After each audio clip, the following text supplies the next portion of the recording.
Okay, here's this laptop and it's rendering a video, and it will get louder and louder because it will heat up. Let's see how to reduce that noise. Now it's a little bit louder. Okay, to reduce the noise I will rotate my laptop to the right.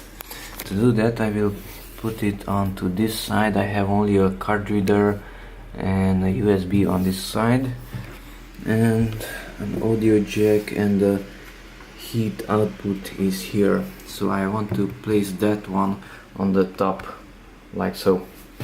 Okay, and the rest of the connectors are in the back. The power is here. Okay, so first of all let's rotate the monitor in Windows 8.1. That's 8.1. Just right click on the desktop, go to screen resolution, and here we have orientation. Instead of landscape, put it to portrait and close it with OK.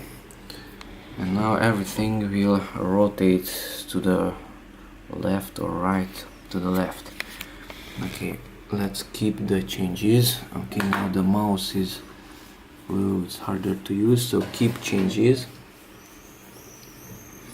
Okay, now everything is on the side. Here's the taskbar and those are the icons.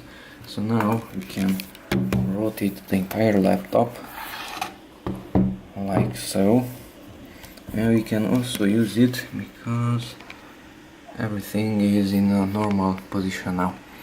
Okay, the taskbar is much shorter, but you don't have to rotate your mouse that way or that way to use it. And if you open, let's say, a Facebook or YouTube, now it's even better because the entire content is on vertical. Okay, and in this case the air is being drawn in here and is being pulled out there. Since the heat rises up anyway, this is exactly perfect. The back part of the laptop is kept cooler because it's not touching the table, and this way the noise might get lower also. Plus you can use the entire laptop. So that's one way how to reduce the noise and heat of your laptop, and meanwhile you can work on it also.